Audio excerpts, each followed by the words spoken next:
We met when we were 7. He moved to my hometown and he moved into a house across the street. We played croquet and baseball. He taught me how to play chess. He saw JFK's funeral when he was 2 and he thought, I'm going to have a funeral like that.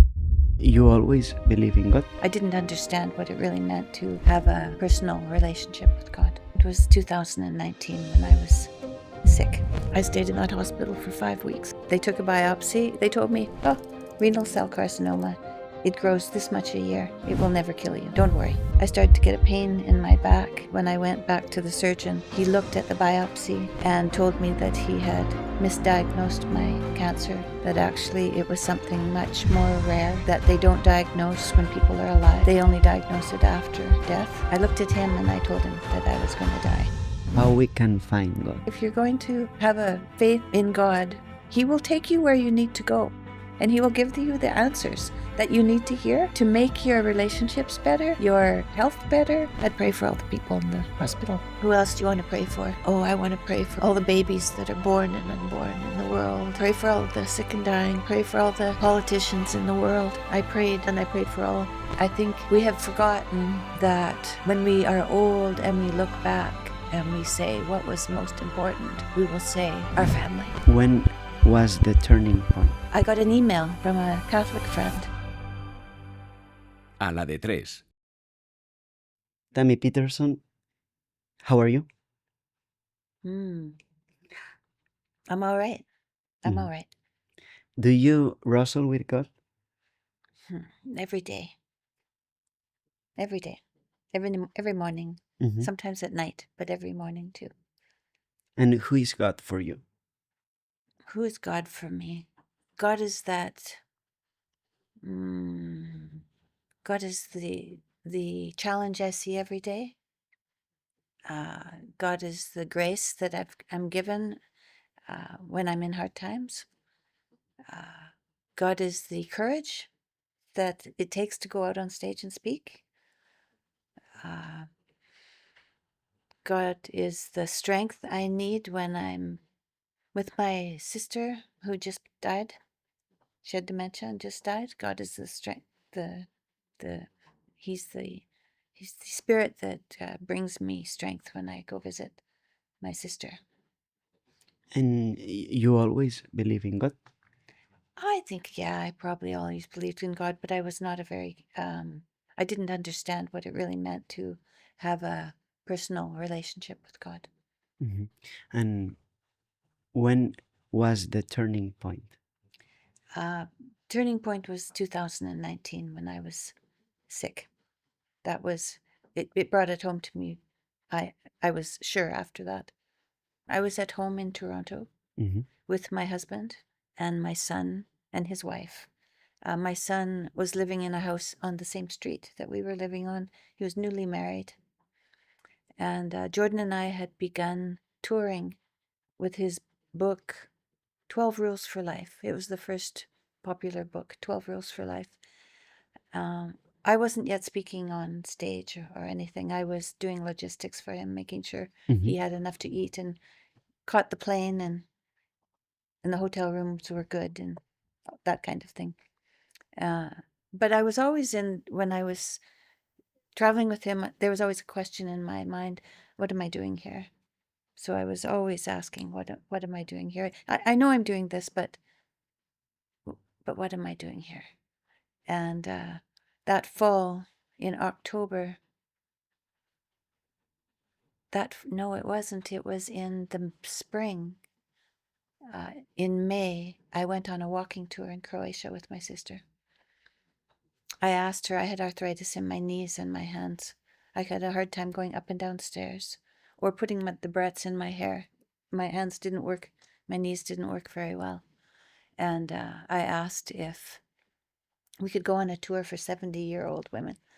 But one of her friends had survived cancer and she wanted to go on a very challenging.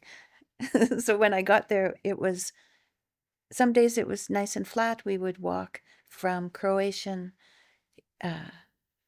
castle on one hill, 25 miles to a Croatian castle on the next hill. And we had a man who would drive our baggage from one to the other. And there were 4 of us, and we just walked. It was beautiful. It was in May. It was gorgeous, and I love to walk, and uh, it was just perfect. Actually, it was perfect. I was starting to only eat meat at that time, but I couldn't really find much meat there, so I had to eat I had to eat dried meat, which doesn't have a lot of fat in it anymore. Anyway, it was a difficult trip, but I had a very good time. But on the way back on the plane, I think I caught something because 2 weeks later I had a very high fever and terrible digestion. And then the fever broke, but the digestion never got better. And so eventually, after about a month, I went to the doctor, and he checked me for parasites. He couldn't find any, and he did an ultrasound, and he found a shadow on my kidney. And so they did a biopsy. I think I had to fly home from Ireland because we went back on tour. Flew home from Ireland and went to the doctor. They took a biopsy. They told me, oh, renal cell carcinoma. It grows this much a year. It will never kill you. Don't worry. So we went back on tour. We went to Australia, came back to Southern California, and I knew there that I was going into surgery when I got home. So I can remember that day spending with Jordan, thinking this is my last day with my husband when I will be healthy and not under the knife of a surgeon. And so I went home and I had surgery right away. And they took out half my kidney. And I was walking after that to get strong, and I walked every day. I probably was walking at least 10 miles a day. I was walking. I was walking from my neighborhood down to the CN Tower and back, so quite a long ways. But by the time I had been walking for about 6 weeks, I started to get a pain in my back. And when I went back to the surgeon, he looked at the biopsy from the surgery and told me that he had misdiagnosed my cancer, that actually it was something much more rare, that they don't diagnose when people are alive. It kills them so fast that they only diagnose it after death. But now they were diagnosing it to me, and they told me that I had less than a year to live. So I was pretty shocked. I thought that I had got better. I didn't think there was any problem, but now I know there was a problem. So I think both my husband and I were in shock. But I thought, my mother died of dementia when she was 75. My aunt died of cancer, lung cancer, when she was 60, just over 60. My uncle died of cancer, lung cancer again, from asbestos poisoning, because they used to use asbestos, and he was in construction, and she did the laundry, and they both breathed it in. So they both died of lung cancer, he before he was 60. So I thought, well, I'm in my 50s. Maybe I have cancer too, and maybe I have the same destiny as my relatives. So that's how I kind of came to terms with this shocking news. But then we drove home, and I stopped to see my son. And he came out. We must have called him out of the house, because we were outside.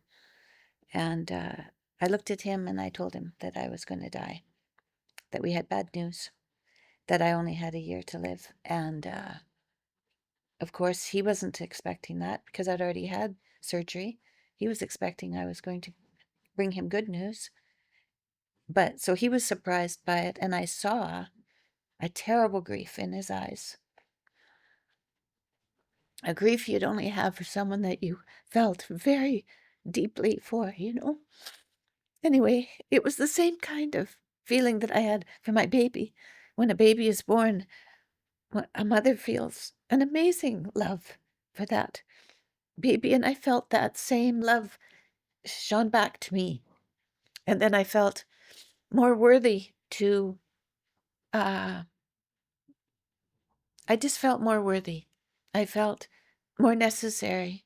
And I felt a weight come off my shoulders, which I'm still not really sure what it is, but I definitely felt a weight come off my shoulders. I felt like there had been wings holding me down, and now they let me go. And I said to him, actually, no, these this weight came off my shoulder, and I felt peace fill my body. And I said to my son, only God knows when I'm going to die. The doctors don't know. And we will go forward with gratitude, because I realized that I wanted to stay alive to serve him. And so that's how that began. There's much more to that story, but at that moment, I knew without a shadow of a doubt that God was there and was giving me a chance to see life in a new way. And I was willing to accept that. I mean, it just seemed obvious that I should accept that and not question it. I questioned exactly what happened, but it wasn't like I was questioning if it happened. It happened, you know? And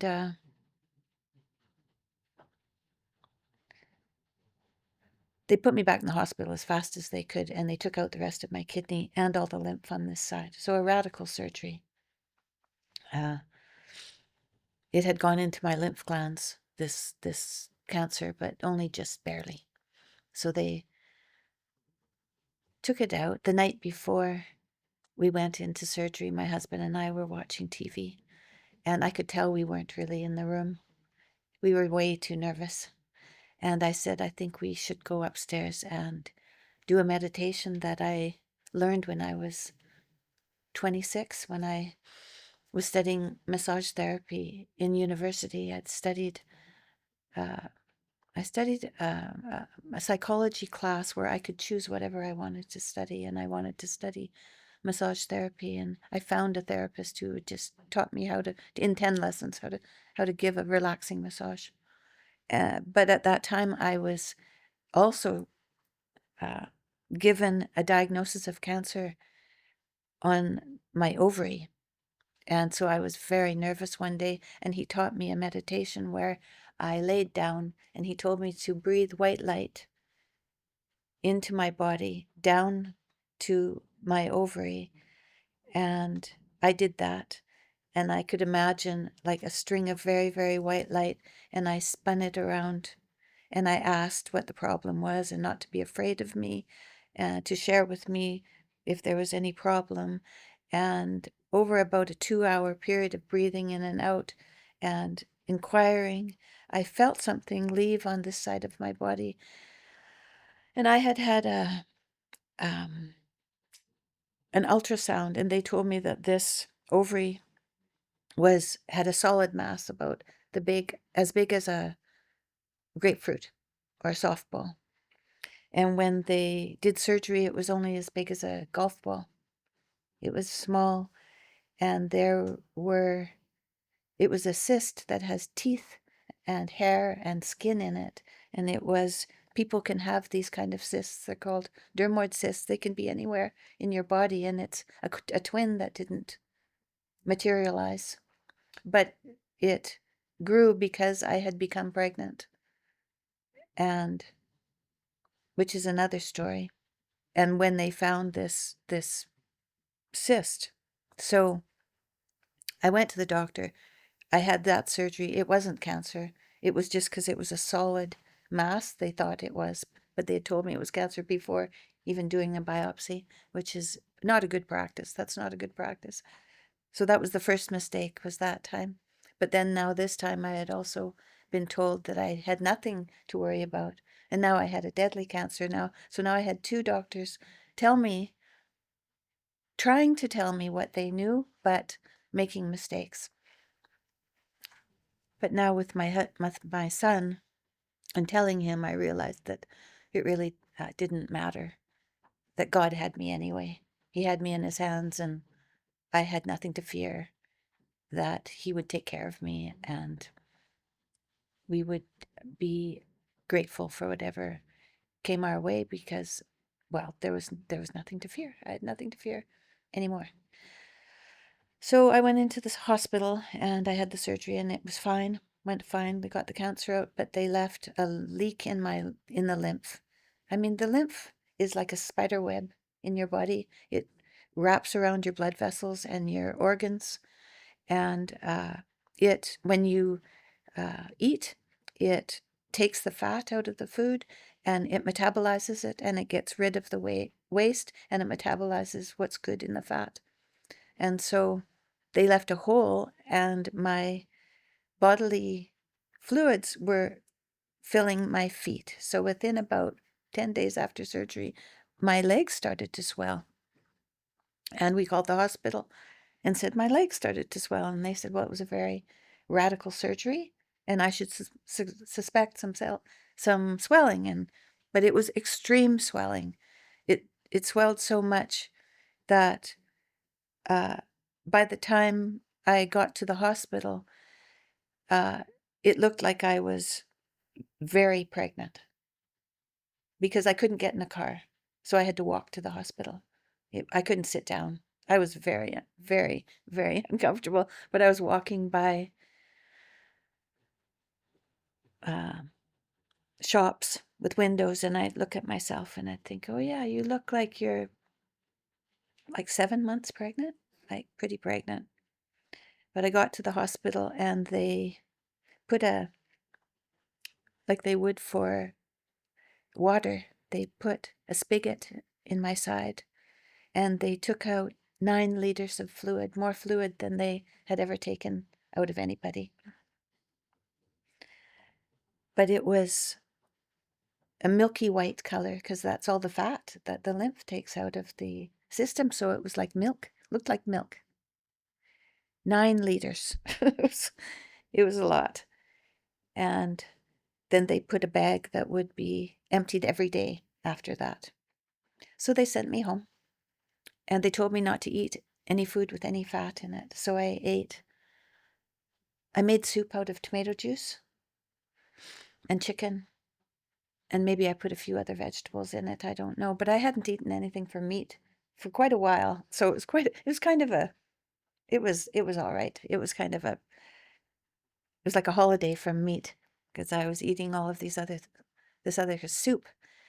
But I was I was in a I was in an apartment with my husband because we had begun to renovate our house and I got really sick. So we were living in different Airbnbs.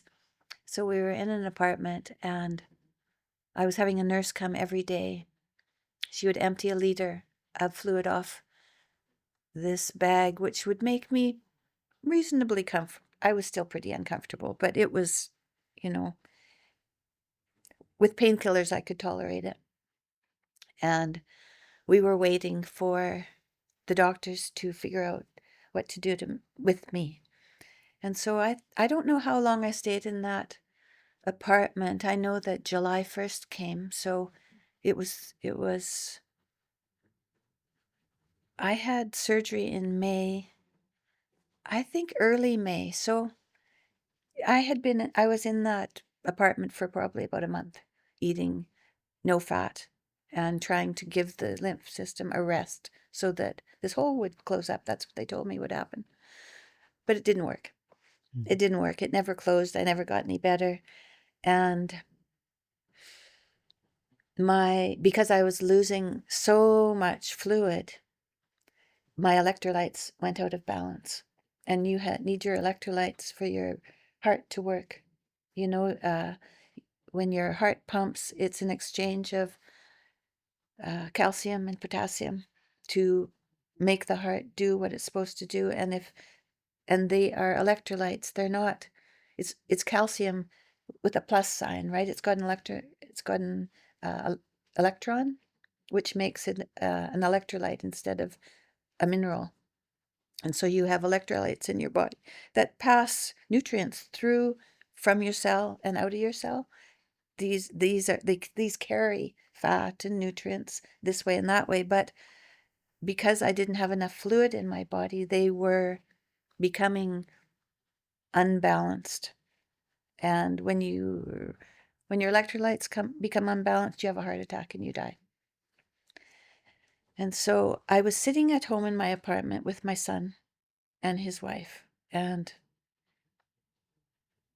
I was kind of in a dream state. I couldn't really think very well, and I was thinking things like, if I get up and walk over to the bathroom, I wonder if I'll make it, And so, but I was taking that on as a challenge instead of recognizing that this was a problem. I wasn't very clear thinking, and they were taking my blood pressure and they couldn't get my blood pressure. So they went and they bought another blood pressure cuff and they took my blood pressure and couldn't get my blood pressure. And they were just young. They didn't know, they weren't medical type people. And I was just so not with it that I couldn't even help them negotiate the thoughts that needed to happen with that happening. Luckily, in the morning, I had a doctor's appointment and they took me to the doctor. And when he saw me, he put me in the hospital and he put me in the ICU. Before I went to the ICU, I went home and got a toothbrush because I thought, I'm not going home. Like, whatever's wrong with me, I'm not going home. Mhm. And so when I went into the hospital, they put me in a room in ICU overnight on a heart monitor. And they tried to take blood out of this arm, and there wasn't any blood coming out of there because I didn't have any blood pressure, so they couldn't get any blood out of me. Oh my goodness, they milked this arm to get blood out of it. It doesn't work anymore to give blood. I always have to give blood here because that one is destroyed. They must have eventually got blood anyway. I don't remember. And I slept that night, and eventually they put me up in not very long, like in the next day, I think it was, they put me up into a step down room from ICU, which is a room where there are critically ill people and there's a nurse between every two people, so they can monitor very closely. And so I woke up with enough fluids back in my body to realize that I was in the hospital and that I was in a very dire situation. I could see people who were burned over there, and there were people. They were all very, very sick, and I realized I was also very, very sick. And then they moved me into a private room and left me there. Really, they didn't know what to do with me. They couldn't find this leak in my body, but I still was losing all the fluid out of my body into this bag and into my legs. And so they gave me a nice room with a view, and I laid in bed, and they convinced me in a couple of days to put nutrition straight into my heart, which was good. Once they did that, then I could think. In about 3 days, I could think clearly. And then I got an email, and I read an email from a Catholic friend. She had just come to our house once to ask Jordan for help when they were trying to stop this gender craziness from getting into the schools, and they were asking him for help if he would speak up for them. And so I guess she heard that I was in the hospital. I remember, I think that she used to leave, I think she left a can of maple syrup on our step once. Like, she was just a very kind person. I didn't know her at all, but she emailed me and asked if she could come to the hospital. Queenie Yu is her name. She worked as a university counselor in a Catholic dorm that was associated with U of T. And it really was a girls' dorm, and it mostly had international students in it. And so she was associated with the university. She must have been keeping an eye on Jordan. I don't know. But anyway, she found out I was in the hospital, and she came. And she had a rosary, and she gave me one. And she gave me a photograph of Mother Mary and baby Jesus, an Asian one, because she was Asian. So she gave me that and put it on my desk. And I said, oh, a rosary. I said, I don't know how to pray the rosary. And she was surprised that I asked, but she decided that she would answer to my call, and she started to teach me the rosary. And so she stayed, I think, the first day for 2 hours. And I would talk about my family, the ones who have passed, the ones that were alive, and how much I was going to miss them. It was very good. It was a good process of of um, coming to terms of where I was in my life. And so she would come every day. I stayed in that hospital for 5 weeks. She came every day and gave me 2 hours of her time, which was very good, because I would pray the rosary. We'd pray the rosary. She'd tell me to have an intention for each mystery. So we would think, well, who do we want to pray for? Oh, I'd pray for all the people in the hospital. Who else do you want to pray for? Oh, I want to pray for all the babies that are born and unborn in the world, and pray for all the sick and dying, pray for all the politicians in the world. Pray, so I prayed globally. I prayed locally. I prayed for my father, who was very old, and my sister. But if I prayed for my father, I prayed for all fathers. And if I prayed for my sister, I prayed for all sisters. And prayed for my son, I prayed for all. Did he have a little baby by then? No, he didn't. I prayed for all sons and all daughters, and so it was good for me. I don't know, it gave me peace to think that I was doing something to be helpful, because it seemed to me at that point that if you're not being helpful, then you're not living in God's will. So I had to find meaning in the prayers, and I did. I would go back to my room. It was a hard time. I'd go back to my room. My husband would be laying in my hospital bed, and he was sick. He was so sick. He needed to be in the hospital bed, but I was in the hospital bed. So he got, 2 hours of sleep every day. And then he would wait with me all day. He wouldn't go away. And my son and his wife would come, and mostly we played cards. And that's how we passed the time. But I was in a private room. My sister-in-law collected prayers, and she wrote them on pieces of paper and put them on my wall. That was helpful, because at night when I couldn't sleep, I would look at the prayers and I'd remember that there were people praying for me. And that was helpful. It was very helpful. At night, I would pray the Lord's Prayer. I was only 80 pounds by then. My shoulder blades stuck off my back, and I had no bum, no breasts. All the fat of my body was gone. Oh, it was very cold. So I don't like to be cold anymore. It's quite funny. I'm from a very northern place where it's sometimes 40 below, and I can't really do that anymore. I have to be warm.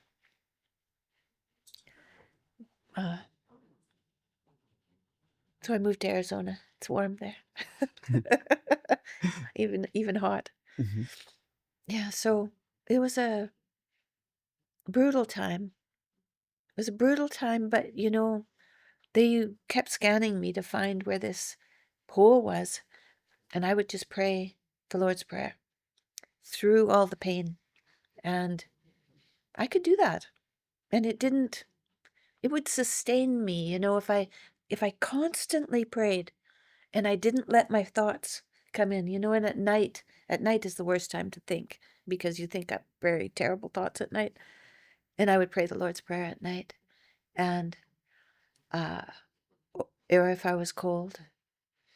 But as soon as I was cold, I'd wake up and then I'd pray, and I'd pray over and over and over and over until I slept again. And I wouldn't let my mind go anywhere that was questioning what was going to happen, or I just didn't let my mind go there at all. And it was good because in the morning I'd wake up and I would know I was awake at night, but all I could remember were the prayers. So it wasn't a painful remembrance that I was awake at night, except for that maybe I was cold. There wasn't anything worse than that because I wasn't letting my mind go there. And that was the same thing with the scans. I didn't let the pain and the fear of the scans come into my mind. I just prayed and persevered through the prayer over and over again. And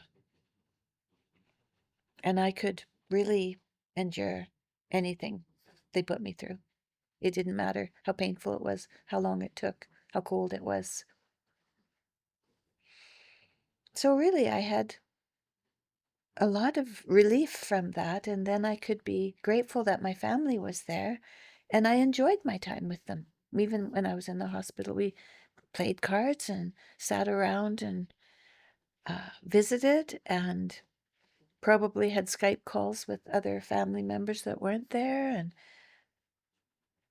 I have fond memories of the time I spent with people who came to visit. I had other friends who have prayer practices came and prayed with me, and they were at the ARC conference, actually, those people from Toronto.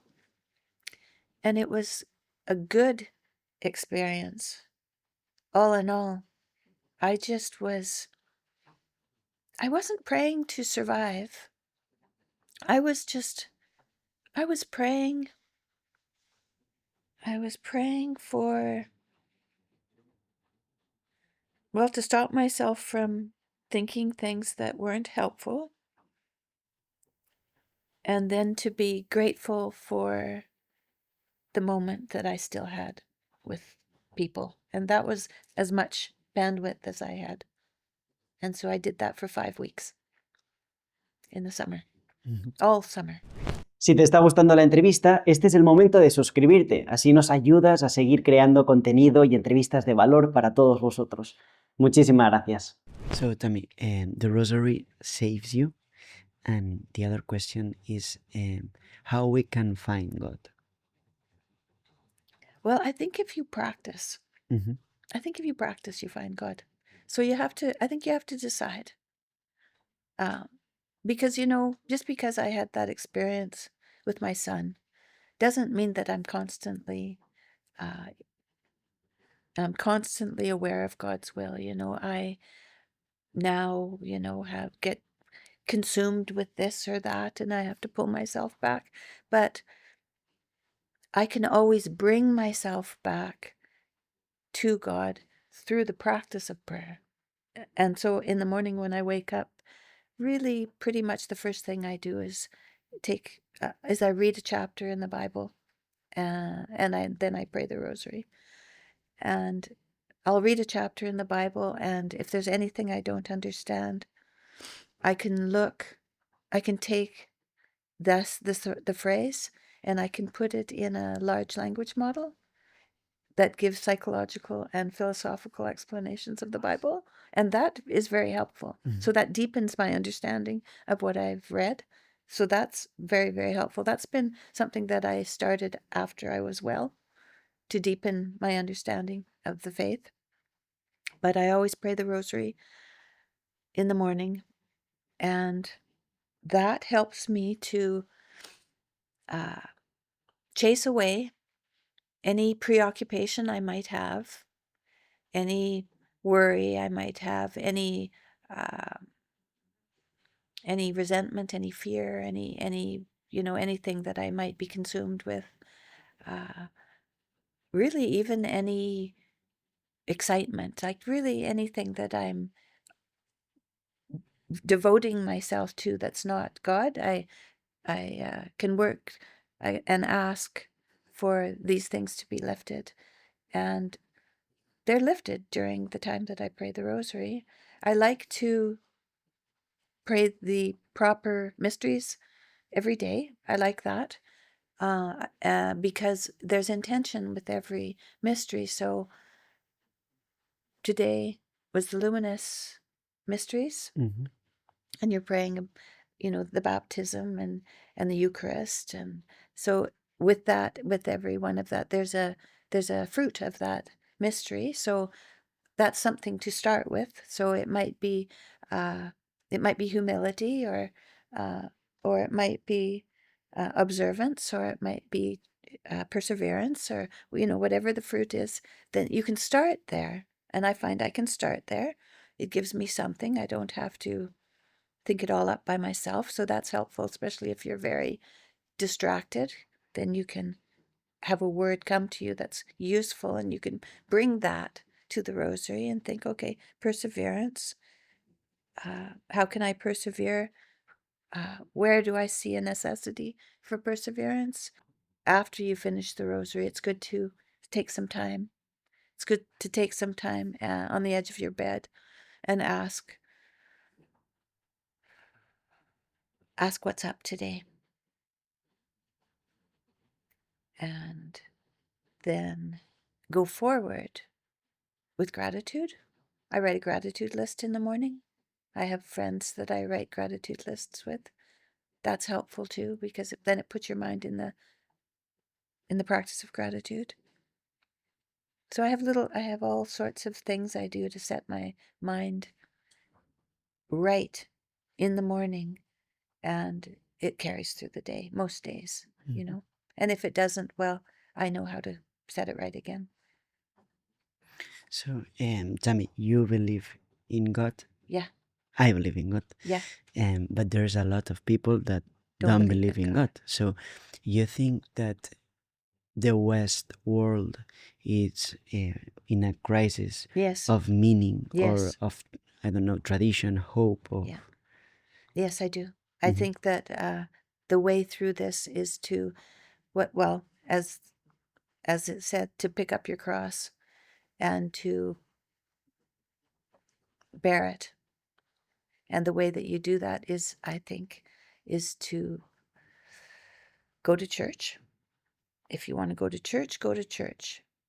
It doesn't matter if you don't like the people in church. It doesn't matter if it's inconvenient time of day. It doesn't matter if the sermon isn't to your liking. That's not why you're there. You're there to come in and uh, humble yourself, and to show God that you are there, and you can humble yourself so that you can hear what God's will is. And so that's the only reason you go there. Uh, over time, if you go to the same church over and over, it gives you a community, and I think we're lacking. We're lacking communities now. And if you find your community at church, well, you're more likely to have someone you can talk to than from a bar or even from a sports team. But that's not bad either. It it's good to have community. So you have to find where you can join your community, and then you can be helpful to people when you have that community. And you start locally. You always start locally. So you start within your family if you can help them, and then you start within your community, at your church, uh, at your workplace, uh, in your university if that's where you are, in your school, and you see what you can do that is helpful to others. And I put myself in that category of others, that I am doing that I am sure that I am taking care of myself so that I can be uh, fortified and useful, and maybe even take care of myself enough that I can bring a family towards with me, that I can produce a family, that I can fall in love, get married, have children, have grandchildren, support my children when they have grandchildren, and then have the time, if I've got married young enough, to go out and be useful in the world, so that my children and grandchildren have a better place to live. And so I think We have forgotten that when we are old and we look back and we say what was most important, we will say our family. That's what we'll say. Because it is the most, marriage is a sacrament. So to get into a marriage is an accomplishment worth celebrating. And to have a baby is an accomplishment worth celebrating. It's a grace to have a baby, and it's a gift, because you'll never have anyone love you like your children love you. Like never. My son saved my life. And I think that I feel pain that people aren't having kids, because it's such a beautiful relationship with your children, and they do save our lives. So it's not an option, as far as I'm concerned, to have a full life. There are people, only a few though, that can be as grateful for their lives without kids. I mean, Mother Teresa didn't have any children, but she had all children, and she put herself forward to all children. So, that's very fulfilling. And the priests, they put themselves forward for their congregation and their community, and that's very fulfilling. But just us regular people, our most fulfilling undertaking, and you can't, people are going to say, well, I don't want a baby. And I think you're young, you don't know what you want. You will find out when you're older, if you don't have a baby, and then you want one, you'll find out that it would have been better to see what's in your heart, rather than deciding what you want and thinking you know what you want, to really ask, what do I want? Deep down, what do I need? Without thinking about anything in the external world. What do I need? What does my heart need? And it takes, the thing is, the world, everyone's so fast in the world now, and they're always engaged on their phones, and they don't, they have to put them away in order to look inside. If you're attached to anything in the world, then you're not listening to what God might tell you.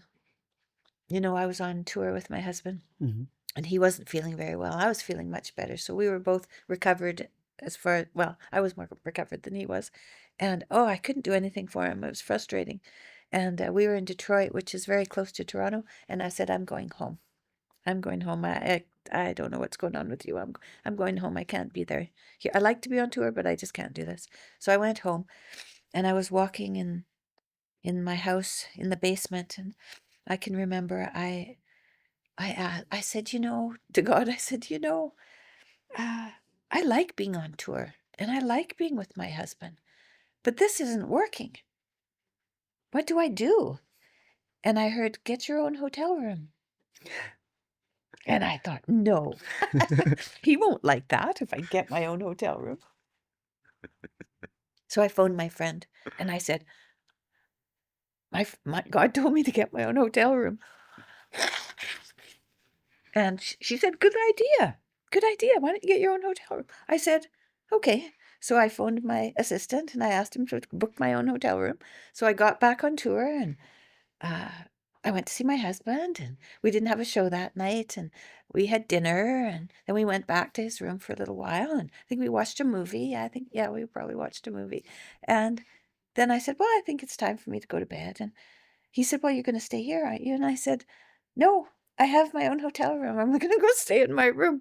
And he was kind of shocked, right? He thought maybe I would go to my room after the shows, because I get home at midnight and it's late and have to go to bed, and it's complicated the nights we have shows. We come back at different times. But no, I said, I got my own hotel room. I think I'll just go back there. And I said, if you want to spend the night with me, you can ask me, but you'll have to ask me now. You can't just assume that I'm going to be here, because I have my own room. And that has actually been really very good for us, because we have very busy lives. And even when we're at home, life isn't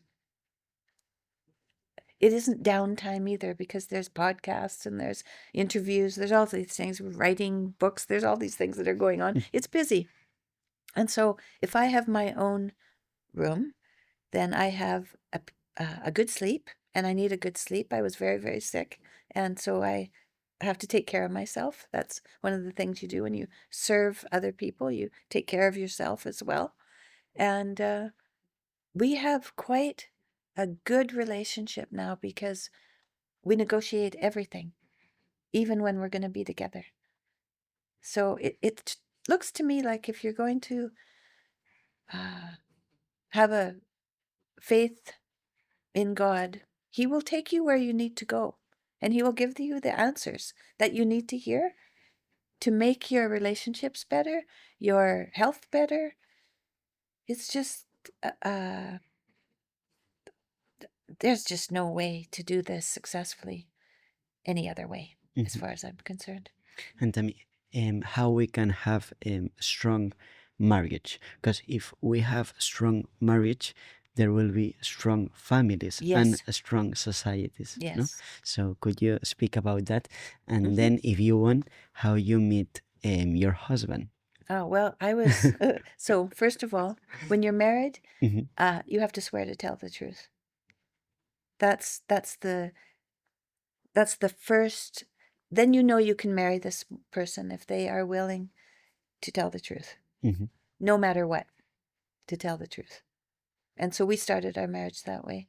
He asked me to marry him, and then he said, this will only work if we tell the truth. And I said I would, which is a good thing.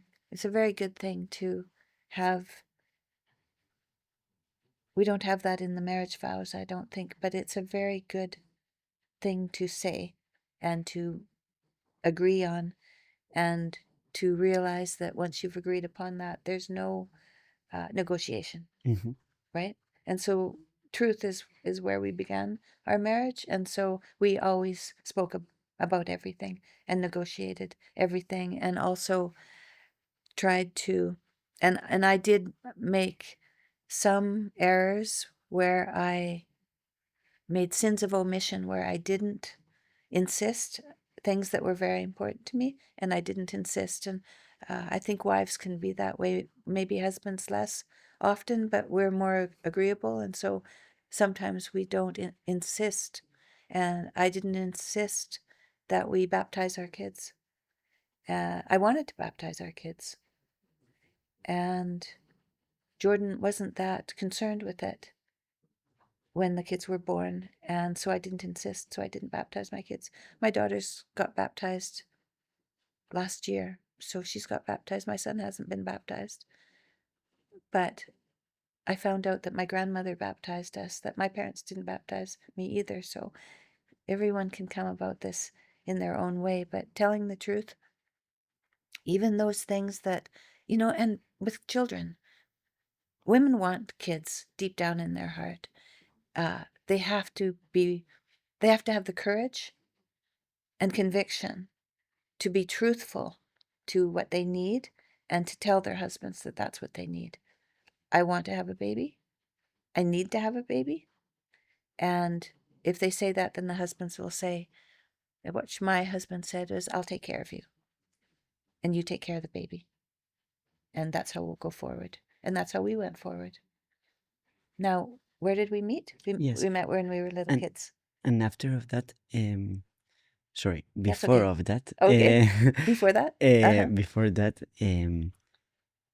what is the most important values of man and woman? And then, where is first in a marriage, the child or the husband or the wife? It's God,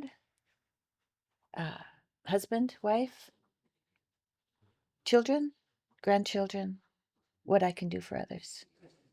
And I discussed this with my husband not very long ago. I said, that's my hierarchy of values. And he said, I have the same hierarchy of values.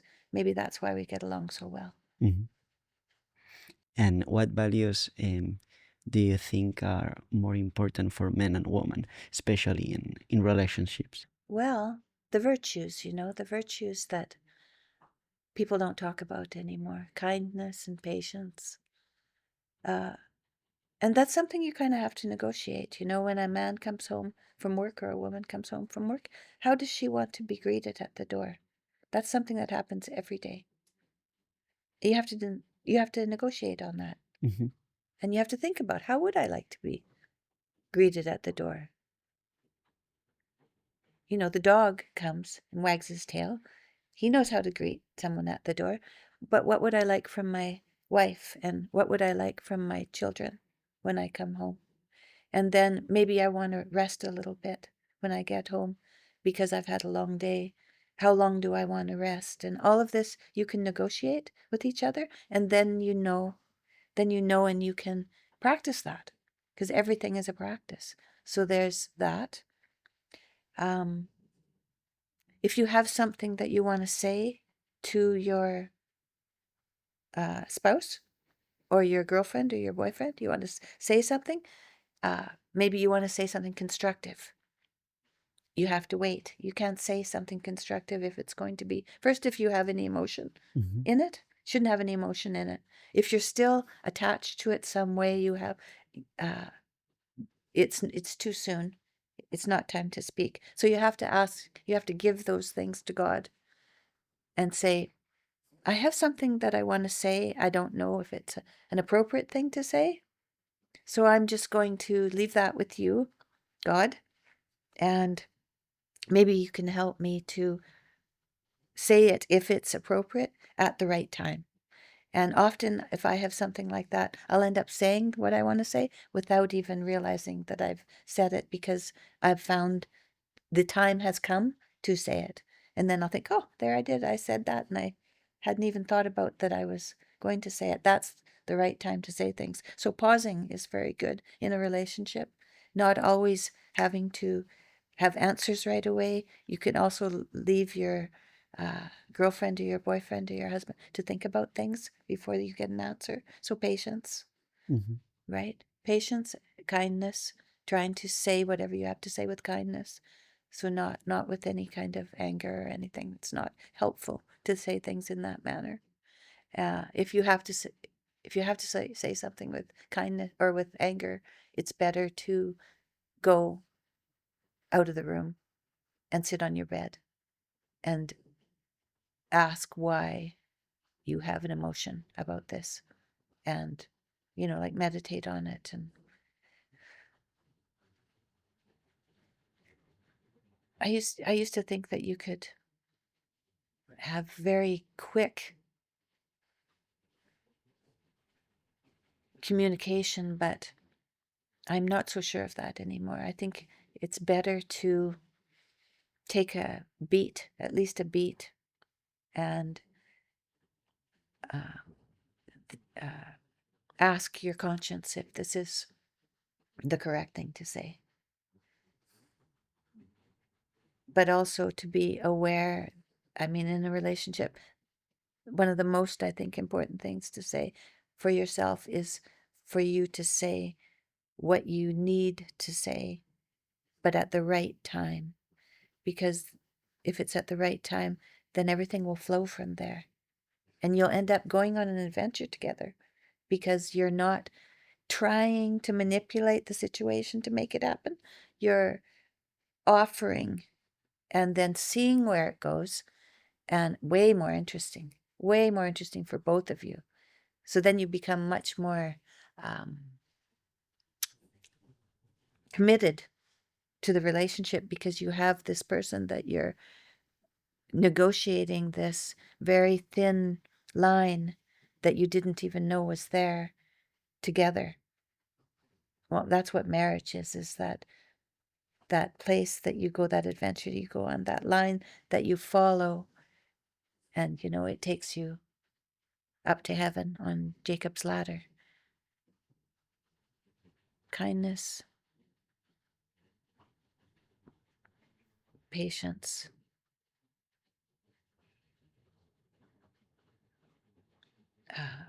I don't know, discernment. So, but when you have judgment, when you have a judgment, you really have to meditate on judgment, because you don't want to be self-righteous. You don't want to think about your spouse as someone who's doing things that is not right, that if you were doing it, you would do it right. He's not doing it right. That's a self-righteous kind of, you want to, if you notice yourself doing anything like that, if you see him eating something that you don't like, or spending time doing things that you don't like, it's better to meditate on that rather than to say anything, because you have to know that you also have those things that you're doing and that he's noticing. And if he's not saying anything either, then it's up to us to find our own way to make ourselves as, as good a person as we can be. But in relationship, it's up to us to not manipulate, to not control there can be no control. Everything has to be from our point of view, what we can do, what we can offer. You offer each other. You're offering each other. It's an offering. And that's the adventure, is an adventure of offering. I think that's And Tammy, how you met Jordan, Jordan. and why he? What do you see in Jordan Peterson? What I see in Jordan Sí. Peterson. Well, we met when we were 7. Maybe he was 7 and I was 8. He moved to my hometown, Mhm. and he moved into a house across the street. So we played croquet and baseball in the vacant lot behind our house with the other kids. And he taught me, he had a science set because he was very interested in Mhm. science. And so he taught me how to play chess. He taught me how to play chess. And so we spent quite a bit of time together. We were friends. We were good friends. And I found him engaging, and he was a good person to play with. He was thoughtful and interesting. He was the most interesting person in town, as far as I was concerned.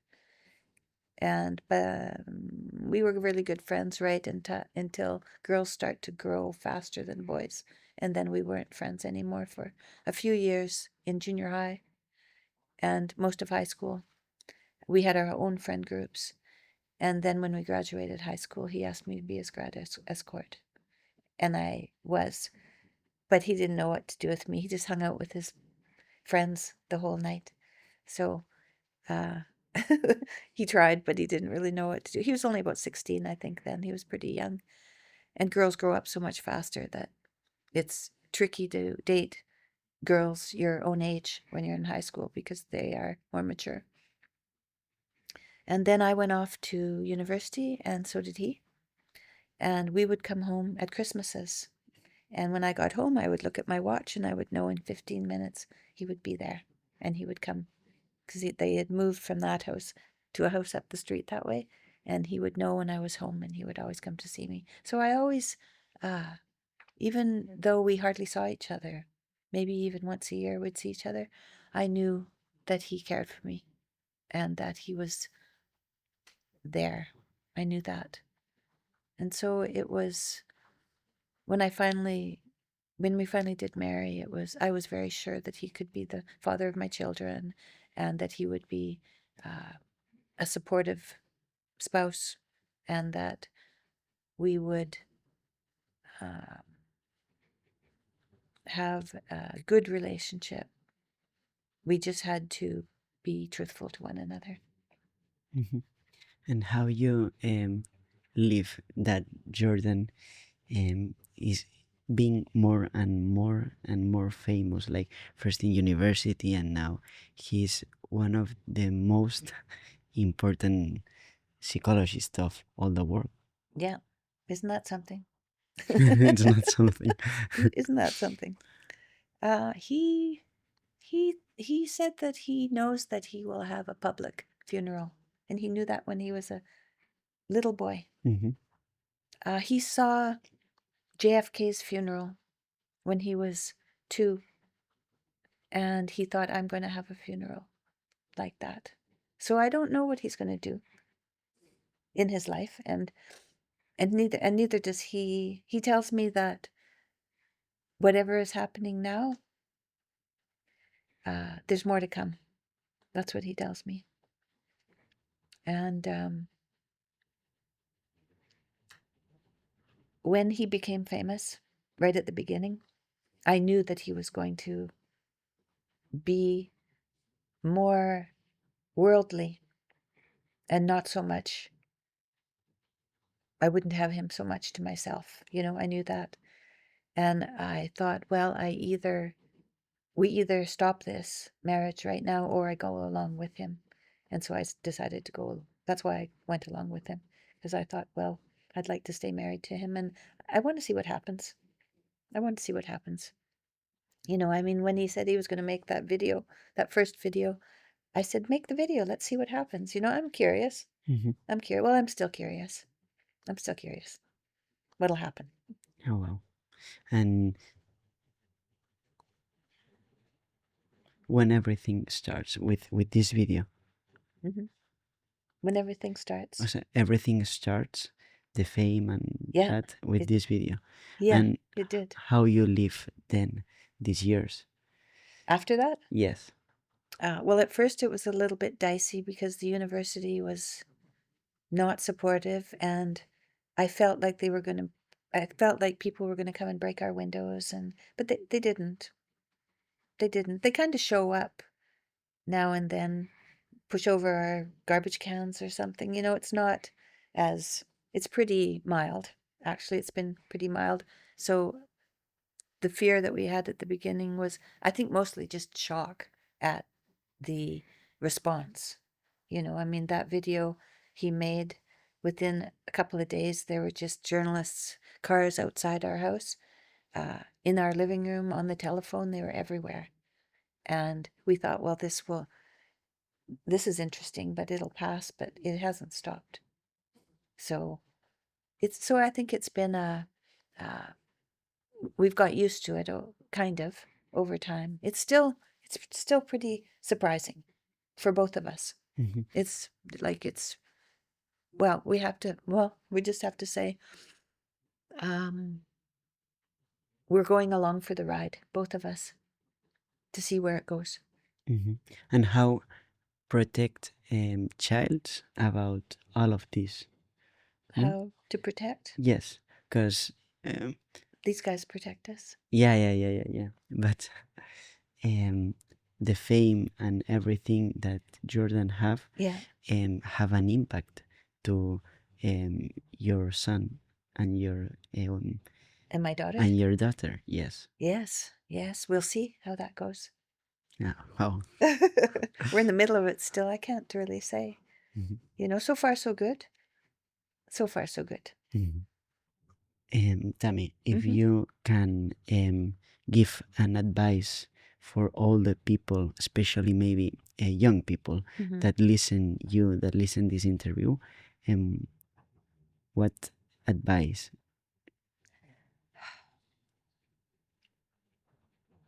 I'm a grandmother, and so grandmothers sometimes have advice. So maybe I can give advice. I don't really like to give advice, but I can say what I think is a good plan. And I think, I listen to young women. I know a family, they're a religious family. Their daughter is 14, and she prays for a husband. And I don't think that's unusual. I can remember when I was 15, I was ready to find a boyfriend. And so I think it's healthy. I think it's healthy to pray for a husband. And I think people should stay celibate until they find their husband. I think it's simpler that way. We have trouble in our society with people eating many, many, many different foods and then not knowing what bothers them because they can't tell they have so many foods that they're eating. If you date many, many men, then you don't know again. And if you sleep with them, you don't know what you're doing anymore. It's confusing. It's just too confusing. I only eat meat. I drink water. I'm married to one man. It's simple. It's simple. And then if I add another food, I added eggs and bacon. Oh, now I have 3 foods. That's pretty exciting. That's pretty exciting. I have 3 more foods, but you don't know if you can tolerate those foods if you're eating all of this other stuff. It's the same with dating. If you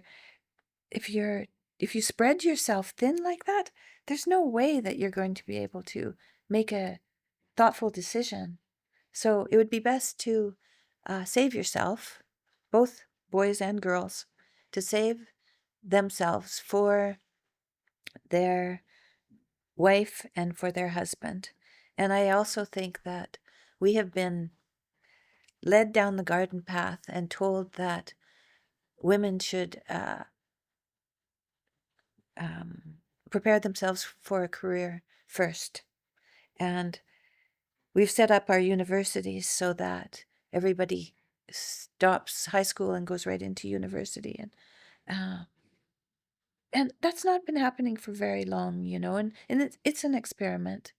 And now people are putting off children too long, and then they can't have as many kids as they want because they get married too late. So I think we have to be thoughtful about this idea of having a career before marriage.